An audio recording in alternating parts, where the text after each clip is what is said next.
Hello, I'm David Kerr and you are watching Shalom World News. Here's your latest news headlines from around the globe. One of the Vatican's most senior clerics has surprisingly resigned from office.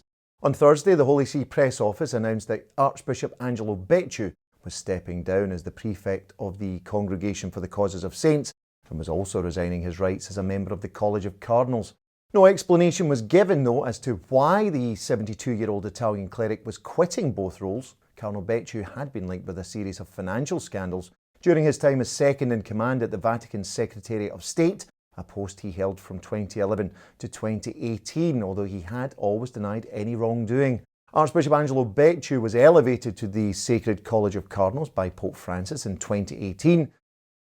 Two suspects have been arrested after a historic church on the Italian island of Sicily was broken into, vandalised and robbed in the early hours of Tuesday morning. The culprits prized open the tabernacle in the 17th century Church of Saint Agatha before desecrating the Blessed Sacrament. Local police say they have arrested two men and are looking for another man and woman in connection with the crime. According to local reports, those apprehended were found to be in possession of a case containing consecrated hosts, a bottle of holy oils, a gold brooch and coins from a vending machine. Tuesday's raid is the second time the Church of Saint Agatha in the city of Caltanissetta has been broken into since August. To the US now, and more than 1,000 Catholics participated in a Eucharistic procession through the streets of San Francisco on Sunday morning to pray for an end to the Californian city's COVID-19 restrictions on religious gatherings. At present, the civic authorities in San Francisco are allowing only 50 people to gather for outdoor worship, while only one person at a time may go inside a church. Led by the local Archbishop, the Most Reverend Salvatore Corleone, Sunday's procession made its way from the city's Civic Centre Plaza to St Mary's Cathedral, where pilgrims dispersed to attend 18 different outdoor masses. In a highly charged homily delivered in Spanish and then in English, Archbishop Corleone called the city's present restrictions on worship, quote, unrealistic and suffocating. He also claimed that Catholics in San Francisco are being unjustly discriminated against as the city loosens its restrictions on many other public activities. Meanwhile, one of American football's biggest stars says his primary vocation in life is to help his family to get to heaven. Super Bowl winner Harrison Butker of the Kansas City Chiefs made his comments to the 55th Annual College Council's Conference of the Knights of Columbus. The 25-year-old kicker joined the Knights himself while a student at Georgia Tech. He used his address to the present-day college Knights to urge them to practice what he called a Christ-centered life on campus. While giving in to societal pressure is the easier road to travel, he said, such a path won't bring today's student Knights to the side of the countless heroic saints who have shown humanity a better way to live.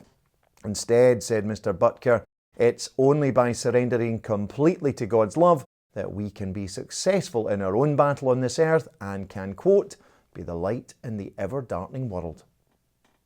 Euthanasia and assisted suicide are intrinsically evil acts. That's according to a new letter issued by the Vatican's doctrinal watchdog, the Congregation for the Doctrine of the Faith, which has also been approved by Pope Francis. Entitled Samaritanis Bonus, meaning the Good Samaritan in English, the document addresses the issue of how best to care for persons in both critical and terminal stages of life.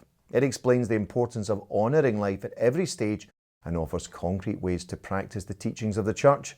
Quoting Pope St. John Paul II, the letter proposes that incurable is never synonymous with uncareable. Instead, the document says the terminally ill have a right to be welcomed, cured and loved. Such an uninfringible value of life, it states, is a fundamental principle of the natural moral law and an essential foundation of the legal order. Meanwhile, this week saw Pope Francis bless a bell which symbolises the cry of the unborn child in the womb and rings out for an end to abortion. Named Voice of the Unborn, the bell will be used at marches for life throughout Poland. After blessing the bell at the Vatican on Wednesday, Pope Francis also became the first person to ring the bell. The new initiative is supported by the Polish Knights of Columbus. Finally, the Archdiocese of Cebu in the Philippines has 9 new priests. The ordinations took place on Thursday, September the 17th at the Metropolitan Cathedral of Cebu, with numbers inside vastly reduced due to COVID-19 restrictions. Officiating was Archbishop Jose Palma of Cebu. He told those being ordained that while the coronavirus will pass, the love of God remains forever.